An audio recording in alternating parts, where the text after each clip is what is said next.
Participants are fully vaccinated, wear face masks, and follow social distancing guidelines. During these segments, face masks are removed to provide clear messaging to the public. Our production crew continues to wear face masks and maintain social distancing during the filming of these productions.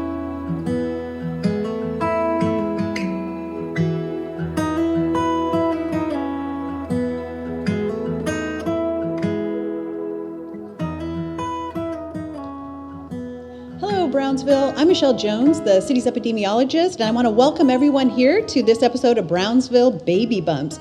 And this is where we discuss those really important topics and issues that affect our mothers, children, and the entire family. For this month, we are going to discuss domestic violence, and to kind of bring us the most up-to-date information and some resources, we brought in Miss Daisy Lopez, and she's with Friendship of Women. So hello, Daisy. Thank you for coming. Hi, thank you for having me. All right, so we're just going to kind of dive right in. So some people might not be aware, what is kind of like the definition of domestic violence or also intimate partner violence? Right, so exactly, domestic violence, intimate partner violence, sometimes those are used interchangeably. But it's really a pattern of coercive and controlling behavior that a person uses over someone. It can include forms of physical violence, emotional, psychological abuse, sexual abuse, and even financial abuse. It's not the occasional arguments in a family or a relationship. It is really about exerting control over someone. Okay. And how often does this occur locally? Well, in Brownsville, law enforcement authorities reported investigating about 300 cases last year. But it's also important to note that many victims never report to authorities the abuse. And some national averages really place this at about 70% of incidents never going reported to law enforcement. Friendship of Women, we operate a 24-hour crisis hotline, so on an annual basis, we may receive close to 10,000 calls from victims, and we serve about 800 survivors each year, and so we know that it happens a lot here in Brownsville. So Friendship of Women, do we concentrate just on the Brownsville population, or do you accept others like maybe Los Fresnos or in Cameron County? Or? So we serve Cameron County, primarily southern Cameron County, but we are housed in the city of Brownsville, so most of our clientele does come from the city of Brownsville.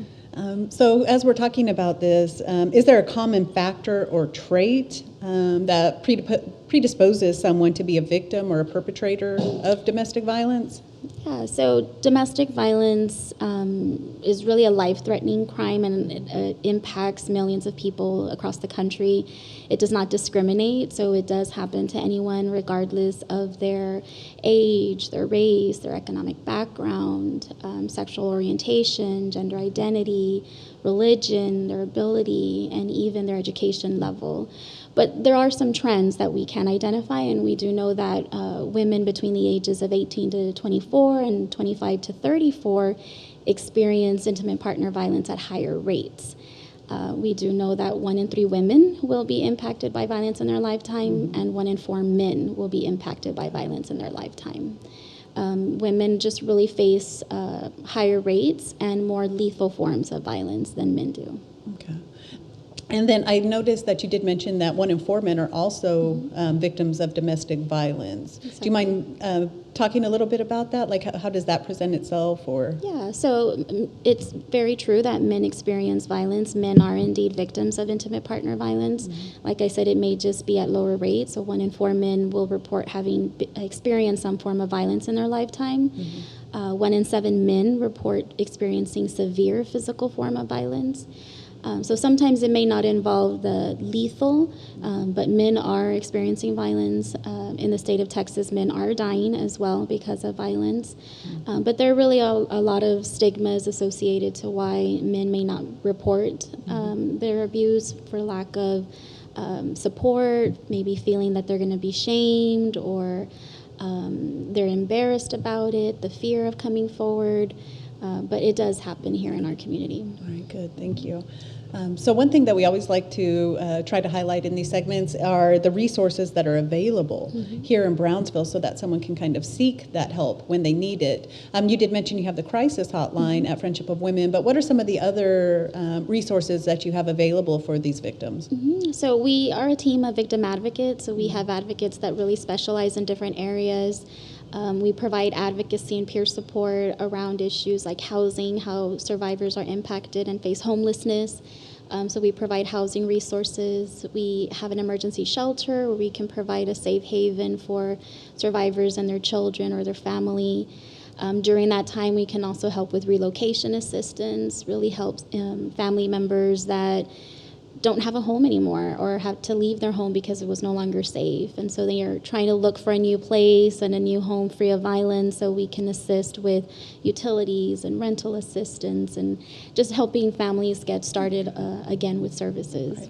Right. And just so people can kind of get comfortable with the process, do you mind walking me through, let's say that I was a victim of domestic violence and I reach out to the crisis hotline or I walk through your door. How are you going to assist me, or what is that process once I get there? Well, like you mentioned, there's different ways that survivors may come in contact with us. The hotline is one, it's open 24/7. So someone can initiate a request for service that way. And sometimes really people may not be ready to come to our doors and they want to receive that support anonymously. And so the hotline is the first line of defense for many victims, and they can continue to receive the services over the telephone. Because of the pandemic, we did have to transition a lot of our work, and so a lot of our advocacy is still conducted over the telephone. So that's been the main form of outreach. But we do an intake process. It really is just to gather contact information, emergency information, but all of that is voluntary. So an individual can choose not to share information that they're not comfortable sharing. And what we'll do is essentially identify needs. What are the needs that them and their family may have, and how might we be able to link them to resources in the community if we are not able to directly provide that, and assist them as they navigate through that. They may come in contact with law enforcement, they may be engaged in the court system, so our victim advocates are able to kind of walk them through that process and assist them through that. That's great. One thing I think that's really important that you did mention, because there's such a fear factor when it comes to the domestic violence, especially if the abuser finds out that someone is reaching out for help. So I really appreciate you letting our residents know that this can be done anonymously, and that there's still help for you if you're not quite ready to make that jump to identify yourself. Yes. And then when you are doing it anonymously, you're still providing them with some of those essential tools to help get to the point where they are able to move on. So exactly. Thank you for bringing that up. I think that's extremely important. And as we've been talking and we've asked some of those really important questions, is there anything that we might have missed that you think, just from my lack of knowledge or something that you feel we need to mention to the people? Yeah, so, like I said, dating violence, domestic violence impacts many people, and it comes in different forms, and it can often occur in a dating relationship and as early as our teenagers being impacted by it.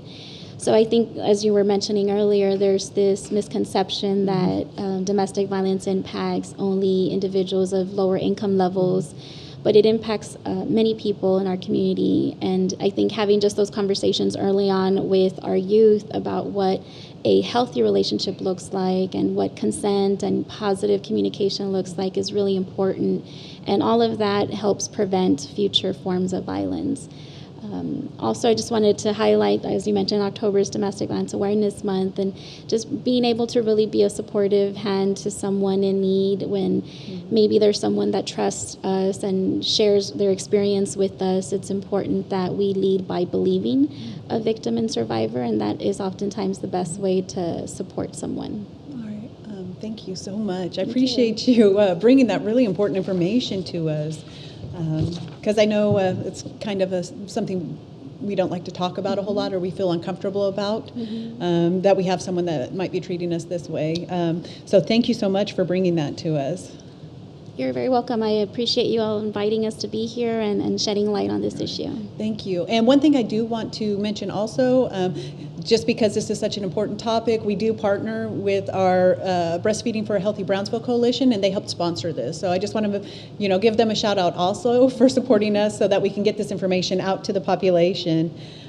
So if you need more information or help within your relationships and healthy relationships and things of that nature, do you mind giving us some contact information so we can reach out to you? Absolutely. Our crisis hotline, again, is 24/7. It's 956-544-7412. We are also on social media, but you can visit our website at www.fowinc.com. Okay, great.